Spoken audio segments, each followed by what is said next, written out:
Being a superhero sucks. Now, I don't have my powers yet, bro. Somebody gotta send me my radioactive spider. Somebody must have it. Where's the stock at? I don't even know what type of skit I'm trying to do right now. I sound like one of those kids from like Spider-Man Homecoming or like Far From Home, and they have that little like podcast where they talk about superheroes and news, but I'm ruining the immersion. I'm sorry. Let's roll back in. Okay, well, I don't got my powers yet. I can only assume what it would be like to be a superhero, and this is kind of the phases that I feel like you would go through. So first, you gotta go through your very tragic backstory. You're very sad, you're pressed even. And you're like, you know what? I don't like this. Why do I gotta deal with this? Is this supposed to teach me a lesson, or am I just going to be a bum? Then they get their powers or whatever that may be. This is talking about superheroes, by the way. People with actual abilities. I'm sorry to the street level people. Spider-Man, you're one of them. You can come in. But you have your abilities, you're in the bag, and now you're just extremely excited. I'm thinking like Amazing Spider-Man, jumping out through windows, using your web shooters, crawling up walls, falling off skyscrapers. You are having the time of your life. But then things get serious, and it's like, welp, I can't just be a kid no more. And even if you're an adult, I have to be more mature, like Kyle Rayner. Kyle Rayner had no maturity when he got that ring. Eventually, things are gonna happen to mature you, to make you actually have to follow the hero path. You have incredible power. Use it responsibly. That is the hardest part of being a hero. That wake-up call, the snap back to reality. That right there is the problem with being a hero. Trying to save civilians, maybe having your name dragged through the mud because maybe you mess up one time. Maybe there's just haters. Wow, it's kind of like YouTube, huh? Maybe there's just people who hate on your name for no reason. Maybe you fail. The people that you were trying to save, it just didn't work out. Villains will start popping out. People with abilities or resources equal to yours or that surpass them, and then you go through hell. It's a cycle. You have to keep going over and over and over. Even if you're a hero that happens to love their job, like Wally West or something, there's going to be those moments in your career where you just break. And that's when you realize there are fates worse than death. That's when you get exposed to it. Either you go over the line and you just mess up a villain, maybe things that happen onto you, or even like the civilians. We gotta think about this. Imagine being a civilian in the Marvel, DC, or just any sort of comic universe.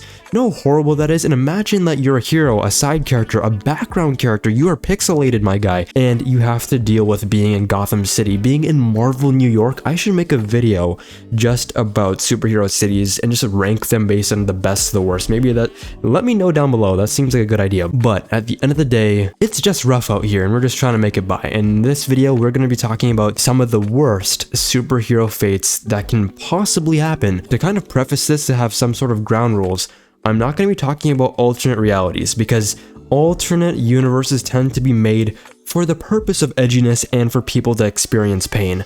A la, I don't know, Injustice, and having, I don't know, Shazam get his head just blown off. Or like Marvel Zombies, or like Marvel Ruins. I don't want to talk about people being giant tumors because of gamma radiation. Or like, I don't know, Spider-Man having his skin ripped off. Those things were made to get your skin crawling. I'm talking about main continuity stuff. Stuff that would happen and are within the guidelines of editorial. Things that are like so crazy that you're like, wait. There are certain limits, right? Sometimes it would just be really bad, psychologically, physically. Maybe it eventually leads to your death over a slow period of time. Whatever it is, this list will cover it. My most impactful example is things that stuck with me. So without further ado, let's get into the video. So as a villain, crazy stuff will always be happening, and your goal is to do as much harm to the hero as possible. And if you're the type of villain that wants to defeat the hero, that is your end goal, you're going to be doing some wild stuff, some hater stuff, or maybe just for the love of the game, you'll just pull out a random trick out of your hat. Either it will have two effects. One, it will mess them up. You know when you see Spider-Man and all he does is yap, but that yapping has a purpose. The goal of that is to make villains get off balance, to be distracted, to mess up, to maybe fumble in an attack. Maybe they throw a pumpkin bomb in the craziest direction possible. That is the goal, right? To get them on edge, and then it makes it easier to defeat them. Or two, it has the opposite side effect. It literally empowers them. You thought you were going to give them a debuff, but you end up giving them a buff. That's the worst case scenario for a villain, is when the hero ends up pulling off all the stops, right? The brakes are not in motion anymore. They're going either for the kill or for a fate worse than death. And the first one I really want to talk about, and what I'm getting at, if you don't know, if you're a fan of this channel, you know that Wally West is one of my favorite characters, and the phenomenon that I'm going to be speaking about, my version of being Mario Karted, and that is being Wallied. That sounds crazy, but being Wallied means that you get Wally, somebody who's a very passionate hero, to actually lose his temper. And a lot of these everyman characters are just like us, right? They experience things as a normal person in real life would. So yeah, they could be nice, but their anger, when left unchecked, is actually worse than most. And the two situations I'm going to be talking about is with other speedster characters. The first one is Hunter Zolomon. And what happens is during this little... It's not even a little thing, because it happens in a very big storyline called Blitz at the end of the first half, I think, of Jeff Johns' Flash run.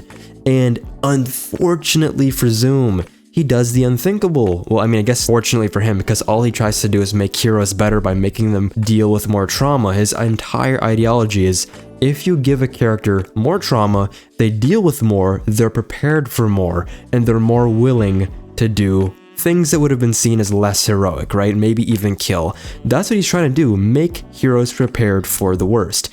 And he snapped his fingers. Just like that. I don't even know if the noise gate even allowed that to be picked up. But he snapped his fingers and it created a sonic boom, causing Linda Park West, his wife, to have a miscarriage. She was going to have twins. Obviously, if you guys read Flash comics now, those twins actually, through a bunch of rigmarole, they do eventually get born. But in the moment, in that story arc, they were actually killed.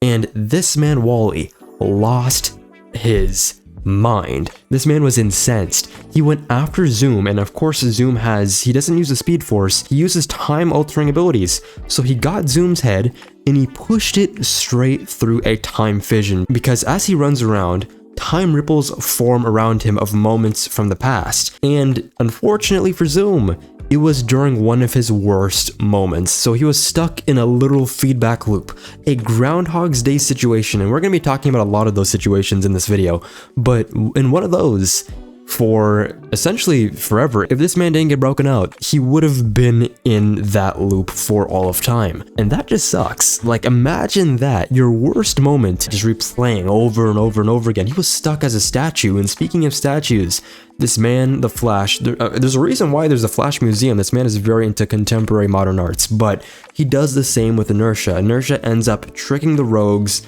and I guess, well, a bunch of other things throughout his own machinations to kill Bart Allen. Bart Allen was now the Flash as of Infinite Crisis, right? He gets aged up, he was stuck in the Speed Force, but there's a little time skip that happened, and of course time moves differently in the Speed Force and whatnot, so what seemed like, I guess, years for him was like, I don't know, a couple issues for us, how long you would consider that time frame in real life. But unfortunately, Bart, he would have had a great Flash run if people were actually onto this, but people didn't like the beginning, and the second writer that came in decided to kill him. And Wally, he had none of that. As soon as he came back from the Speed Force and he was done raising his kids, and he realized that him accidentally siphoning off the Speed Force when he came back was a contributor to Bart's death, and the fact that we had Inertia here saying mad trash on Bart's name. Well, all of these contributing factors eventually led to Wally snapping, and he used one of his signature Speed Force abilities that he doesn't use that much now, unfortunately, maybe because his base speed is so much faster than a lot of people,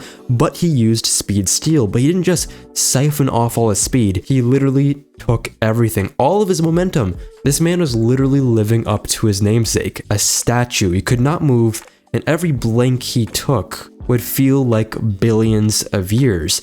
And he just stationed him in the Flash Museum to look at a statue of Bart Allen, to look at a man that he could never be. So Wally, when he's in his bag, you do not want to mess with him. He's honestly one of the scariest heroes because he will not kill you.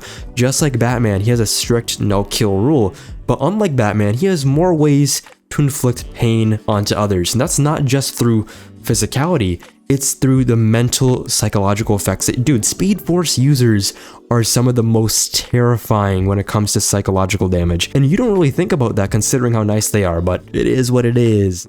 Now, the next fate I want to talk about happens again to the villain and not the hero. I know it's kind of a weird trend, but at the end of the day, it still messes with the hero, right? They have to deal with a level of evil that they just didn't really expect. And in this case, I'm talking about, I haven't talked about it that much on my channel, and I really wish I did talk about it more, but it is Immortal Hulk. And one of the, I know it had a kind of rough ending, but overall, probably one of my favorite comic book experiences of the past 10 years. Yeah, it's really, really good, honestly. One of the best. Oh, you cooked. You cooked. Don't let anyone stop you, on God. But what happened in this issue that I want to talk about, issue 2, I don't want to spoil too much because everybody should read this book. It's one of the most popular recent comic books that I think a lot of people want to read if they haven't already. So Bruce Banner, I'm going to give you a little synopsis, right? So Bruce Banner, he's going through Colorado trying to solve a bunch of murders that are linked to gamma radiation.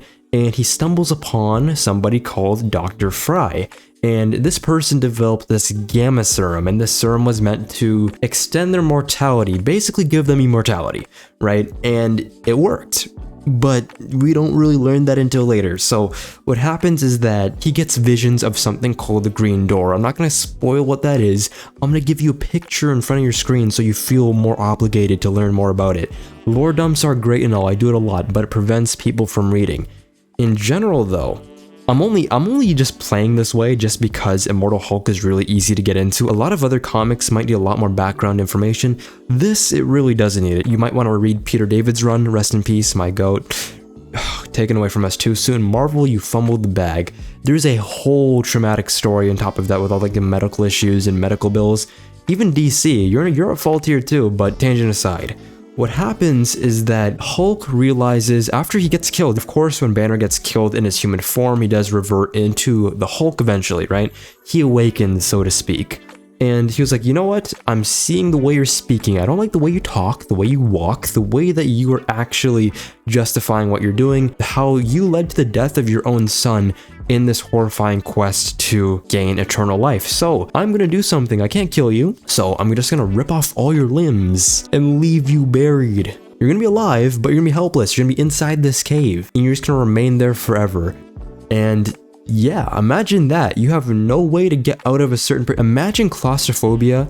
I can't say that word. Claustrophobia. There you go. Imagine that. But like you have no way to get out. Your limbs are gone. And you're gonna be alive forever. You don't have like a Wolverine situation where it's like if you stop breathing, you're gonna die. Right? He doesn't have that. Which I guess implies the Green Door kind of...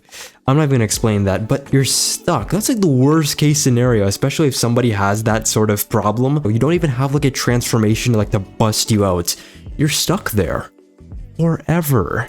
And that's not even the worst that we're gonna talk about today. Let's move on. The next one is going to be about Dream of the Endless. We haven't talked about Dream or a bunch of like Vertigo characters in general. I talked about Swamp Thing a little bit, but let's talk about... I need to get into my Sandman bag. I know very controversial, I know, but the comic is still peak. Unfortunately, I'm not going to be unfortunate. Yeah, there's a lot of bad stuff, but it depends on what type of person you are, if you can separate art from artist. But at the end of the day, Dream of the Endless and the Sandman universe is one of the best things created in DC in the past like 30 years. So now, Sandman is so fried, I'm not gonna lie. When it comes to things like Dream himself, he's not a role model in the slightest. This man is a devious demon. But he's one of the best characters because of it. I love that we're able to talk about and create gods that aren't really supposed to be looked up to. Yes, they might have some redeeming qualities here and there. They might actually have moments of heroism, but at the end of the day, they're just doing their job, or they're just being and that's just how it is. But in one issue that I remember, I want to talk about a couple examples off the top of my head. The first one is, I'm pretty sure it was in issue 4 or 5. This one is really stuck in my head. It's one called Passengers. And what happens is that Dream, in and of himself, what he kind of like shows off as a godlike authority over like people, right? He is the god of dreams after all. And what he does, it's really cooked, but he imprisons a man mentally. It's really weird where he was stuck in this eternal waking. It's kind of like, again, Groundhog's Day. A lot of that's going to be in this video, but like the dark mirrored reflection, he would be stuck in a nightmare. And then he would wake up from said nightmare after reliving it, right? And he'll be like, oh, thank goodness, phew, we're good. Only to then relapse into another nightmare over and over and over again, endlessly. One nightmare to the other to the other. He will never find true rest or escape. And I'm not gonna spoil what happens later, but this guy. he has a lot of relationships, Dream, right? But it's really bad. There's this, Nada, he falls in love with this girl, right, from, she's an African queen, and, well, yeah, they come together, they're good and all, right? But the gods, they don't want this to happen, so they destroyed her kingdom, right? And in despair, as one might expect, Nada ends up taking her own life, right? It's like, it's the same predicament where it's like, I have nothing to live for, might as well. And I'm not saying you should do this, but like for her, I understand, right? We could understand it, we don't have to accept it, but in some sort of weird, twisted kind of ultimatum that she didn't even know about, Dream gave her one chance, right? She's like, come to me, right? I'm gonna give you this chance. You can be my consort, I guess, in the dreaming, right? But she was like, nah, I'm refusing all of this. You caused the death of my city. So what did Dream do? He sentenced her to hell. For 10,000 years is this man tripping on something. Oh my goodness. Getting away from Dream, let's talk about Delirium real quick, because this one also stuck with me. So Delirium, she was driving on the road, very recklessly might I add, but then, and she could have even killed people, but then a cop comes over, and this cop was like being very much of an ass, but it was expected and it really just needed to be said because her driving could have killed people. So what she said was, oh, dude, this is crazy. She thought that the cop wasn't being nice. So she says this: you'll have invisible insects all over you for the rest of your life forever and always. And while that doesn't seem like a horrible thing, especially when you look at the panels, it just seems like he's itching and stuff like that. If we like skip over to like the future, there's this one panel, I want to read this. Look at this man's eyes. He's like this: in the darkness, Tom Flaherty feels a spider stepping tentatively over his eyeball. A maggot squirms between his toes. An army of ants marches up one arm. He would scratch at them, but his arms are bound to the bed by leathern straps. He does not dare to open his mouth to scream. There are flies and things like flies swarming over his lips, probing and buzzing and kissing. Dude. Why would you ever want to live anywhere in the vicinity of the Endless? I don't know why. Why do people even fall in love with them? I know why, they actually do have Riz, but come on. You know, I just got off of reading Great Lakes Avengers, and this book, it's very much a slapstick comedy book, but it's very depressing, very dark. Honestly, considering that these characters are very much sort of a parody, they have to deal with some of the most darkest and harshest Marvel subject matter that I've seen in a while. This book was recommended to me to read. I wasn't going to read it anyways, but it was very good practice for this video. So the first character I want to talk about, I'm going to just talk about Mr. Immortal and Doorman. So Mr. Immortal, as you might expect, he can't really die. His power is to consistently come back no matter how grievous the injury is, and the comic, as you might expect, exploits that issue. In the book, we see him deal with a lot of loss, and a lot of things are either his fault or maybe just people dying around him, and he does a lot of crazy things, a lot of, as I've said before, yeah. And he throws himself onto traffic, he hangs himself, he goes into a building that explodes, and all of these deaths are extremely painful. He experiences every single thing that you would experience if it was a singular life. All the trauma that you would have with revamping yourself after each death is there. Every time he awakes from a death, he ends up screaming himself back up to consciousness. That is horrible, and at the end of the story, we learn that he is a Homo Supreme.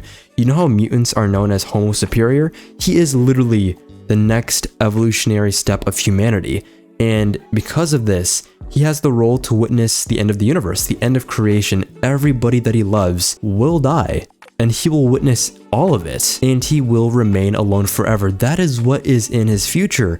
He doesn't have anything left. He will have to suffer the consequences of his own success, right? Imagine you're given the power to not die. How cool would that sound? You can do anything. All of these injuries that you might experience, that might suffer you, that might handicap your future, it's not there anymore, but the consequence is you will outlive everyone you ever loved. No ifs, ands, or buts. Then there comes Doorman. Now, Doorman, what happens with him is that in this battle with Maelstrom, he ends up getting taken by Oblivion, of course, the big cosmic entity. We all know who he is. I'm going to link a picture right in front of your face so that we're not confused on who this is. But he becomes an avatar of death. That is his role, to escort people to the afterlife. And while this might seem like very tame considering like Mr. Immortal stuff, it kind of, if you think about it, it's the same fate. he's going to have to witness everybody dying, unlike everyone else. It's very boring, right? Like, especially considering that you're kind of like the same mentally, right? And if you have ADHD, imagine if you're Impulse and you're given a cosmic role. That would suck so bad. But at the end of the day, he has to deal with the fragility of life. He doesn't have a time to waste every single second that there is. People are dying. There's more souls in the Marvel Universe than there is in real life. So imagine that. No time to rest. You are a cosmic entity, so you're not going to feel very fatigued. But mentally, you're kind of the same person. You have to deal with it. You are still a part of humanity. You weren't like somebody like Oblivion who was born into this role, given this power by the one above all. You are just a man who became very important in the cosmic chain of events, in the ladder of hierarchy. You were elevated, so it's not like you just lose who you were. You have to deal with all this stuff. It's gonna suck. Imagine the time that you see your loved one. Your loved one is right in front of you as a spirit, and you don't get to talk to them that much. All you can do is shepherd them off to another point. There's nothing left. Do you know how sad that would be? I believe that's a fate worse than death, but what do you guys think? I know some people are gonna feel like this is like the best job in the world, but like, I don't know. Preferences, I guess. But moving on to the next character, we're gonna go into our Wildstorm bag and talk about Planetary. I'm going through a lot of things I haven't talked about in this video, and I'm very excited. Now, in Planetary, this comic is so good. Each and every issue feels like a different pastiche about some sort of concept or era of comics or just some sort of genre or sci-fi, whatever that may be. It's really cool. I highly recommend everyone check it out. Planetary, it's very good. Do not read The Outsiders 2023, I'm pretty sure, when they use the Planetary again in like normal DC context. Don't do that. Go read Planetary. I'm pretty sure there's a good omnibus for it. Really good. I'm done with my pitch. But in this issue, I'm pretty sure it was very early on. I'm doing you guys a solid by only slightly spoiling stuff very early on. But it was with this one character called Jack Carter, I think issue 6-7-ish. And it was kind of a pastiche, this character at least, of John Constantine, who's kind of tiptoeing the line between being very cynical, being a manipulator, of course, but also being somewhat of a savior, right? He is, at the end of the day, trying to do good. And in this, one thing that was really crazy, but was honestly very justified, I'm pretty sure he was trying to kill a baby for some sort of organization. Was it the government? Let me know down below if you guys know what I'm talking about. He traps them in this this magical kind of construct, this invisible box, right, surrounding a lamppost, and he was stuck in that box, out of sync with reality. No one could help him, nobody could see him, nobody could hear him. And everything was going on around them, people's lives, everything, no one was aware. He was fully conscious, seeing the world go on their merry way while he was just stuck in this sort of limbo, but it's not like his body fully froze as well, despite being out of sync, right? You'd assume since he's out of sync, he wouldn't have to deal with all like the bodily problems that us everyday humans have to deal with, but unfortunately for the guy, no. He was stuck there, and he starved to death. In the modern day, this man is a literal skeleton. This man was a skeleton in isolations, the slow decay of not only the mind, but the body. Dying in plain sight, but nobody could help you. What a way to go. Now, the next one I want to talk about is in Seven Soldiers by Grant Morrison, and it's with the Mr. Miracle character, the second one, Shiloh Norman. Now, as all of us know, comic book fans that is, yes, you're within the group, I console you guys, you're with me, dap me up. As you might expect, Mr. Miracle is somebody who creates miracles, wow, but it is through escapism, right? He's the master escape artist. He is the best in the world, well the normal one is, right? I'm not too familiar with the second variation, his character that much, but I did read about him in this comic, and he had to escape probably one of, if not the worst traps of all time, which is Darkseid's Omega Sanction, also known as the Life Trap. Back at it again with the Groundhog's Day, but what it really is a bunch of degrading, bleak, synthetic lives that are kind of designed to erode your sense of self, your spirit, your mind, everything that makes you you. And there's more lives, and each and every single life is worse than the last, unfortunately, and he had to deal with a lot of these artificial realities, more despair, more personal tragedies. He had to deal with systemic injustices. This man implemented racism into this patch. I don't know why he did it, ask him, but he did create the absolute universe, so can we really fault him? Dude, it's so funny that meme that Darkseid is one of the best writers just because he created the absolute universe. He's like, you know what? Let me write something. Body T. Writing T for a bit. I was like, okay, go for it. Like, I'm not going to complain. Darkseid might be the most justified villain ever. He's like, I'm just going to make peak writing. Every single bad thing that he's done, it's completely absolved from now because he created the absolute universe. But let me stop. It leads to a lot of psychological scars, his Omega Sanction. He OD'd, he went through a car crash, he was burned alive, he was beaten up, I think he was castrated one time. I don't know, there was a lot of things, man.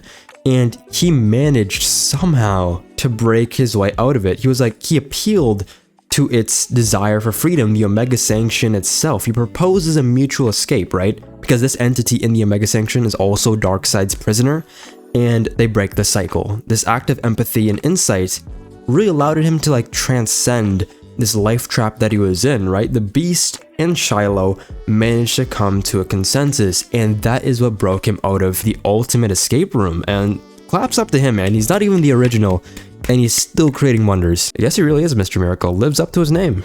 And finally, I want to do a little quick fire succession round where this is going to be the girlfriend superhero segment, because we all know superhero girlfriends get the brunt of the problems. I don't know why, and it's for character development, we all know why. And the first character I'm going to talk about is Kyle Rayner's girlfriend, Alexandra DeWitt. Now, I'm pretty sure that's her name. I don't exactly remember, don't quote me on it, because she was only alive, unfortunately, for 3 issues. However, we do have some sort of conclusion, because through Circle of Fire, one of my favorite Kyle Rayner stories by Brian K. Vaughan and Judd Winnick, we get closure, right? He finally gets to talk with Alexandra again, but it's an alternate universe version where she becomes the Green Lantern and Kyle gets fridged. Yes, equality, we love to see it. But going back to the main timeline, Alexandra gets stuffed in the fridge by Major Force, and this is the inciting incident for Kyle's character development. He starts to take things a lot more seriously. He understands the stakes.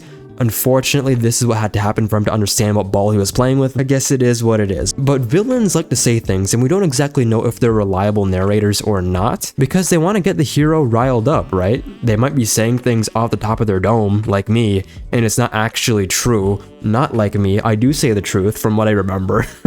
Or it's actually true, and you just gotta take their word for it. But what do you guys think? Let me know down below. Do you think, because this is going to determine if this is one of the worst fates of all time, do you think he killed her, then mangled up her body and put her in the fridge?